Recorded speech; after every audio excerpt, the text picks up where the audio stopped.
Today, kids, we are learning from the life of beloved Prophet Ibrahim alayhis salam.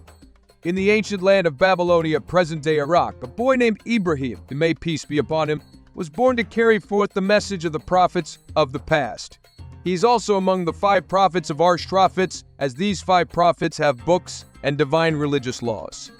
Ibrahim alayhis salam is a prophet who is tested by Allah, and despite severe trials and challenges, Ibrahim alayhis salam was shown as a servant who kept his promise and always showed a respectable attitude. Ibrahim's father Azar was a well-known sculptor, and he would craft idols from stone or wood.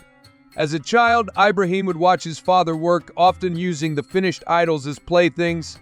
Ibrahim couldn't understand why people were worshipping these ornaments of stone in the temples. His father explained that the statues represented gods and people would offer them food and other gifts whilst asking for favors. This explanation didn't satisfy Ibrahim. In his heart, he felt that it was wrong. As he grew older, Ibrahim became even more convinced that the idols his people worshipped were false. One night, Ibrahim alayhis salam traveled up to a mountain to watch the sky and observe nature. A while later, Ibrahim heard a voice calling him. It was none other than his Lord Allah. He commanded Ibrahim to submit and become a Muslim. Trembling, Ibrahim alayhis salam fell to the ground. He prostrated himself before Allah, crying out, "I submit to the Lord of the universe." Eventually, he got to his feet and made his way back home. Ibrahim's life was forever transformed, and his heart was filled with great peace. He turned to his father, who he loved so dearly. Ibrahim alayhis salam said, "Oh, Father, why do you worship that which doesn't hear, doesn't see, and cannot avail you in anything? Oh, Father, I have got knowledge which you have not, so follow me. I will guide you to a straight path." Angrily, his father rejected Ibrahim's request and told his son to get out of his sight.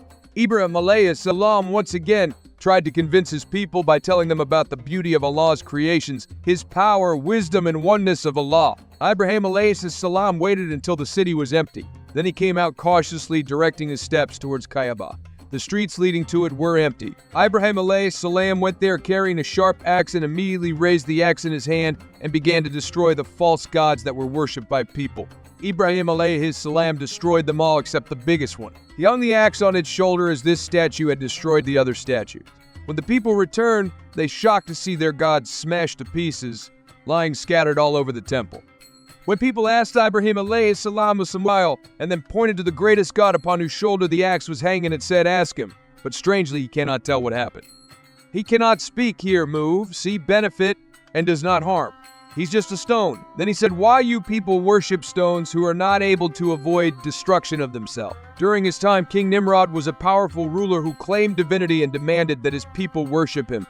Ibrahim refuted Nimrod's claim by pointing to the natural order established by Allah, specifically mentioning the rising of the sun. He challenged Nimrod to reverse this process if he truly had the power he claimed.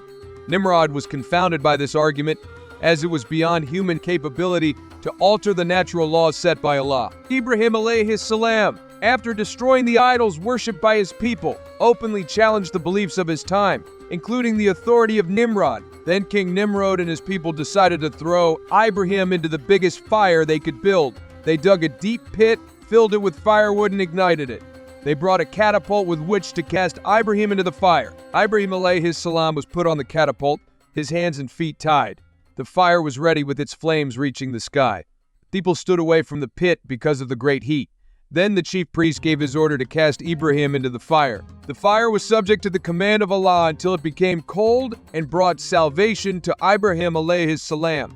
He praised Allah and glorified Him. What is in his heart is only love to the beloved Allah. Ibrahim's alayhis salam heart was not filled with fear or regret or lamentation. The only thing in his heart was just love for Allah. The fire was peaceful and cold. Indeed, those who love Allah will not feel frightened. After defeating King Nimrod's words, Prophet Ibrahim alayhis salam left those people and migrated with his wife and Lut to Egypt. So kids' story of Prophet Ibrahim alayhis salam provides a deeply human and relatable journey of faith and devotion. It showcases the strength of his belief, the struggles he faced in a world of idolatry, and the sacrifices he made for the sake of Allah.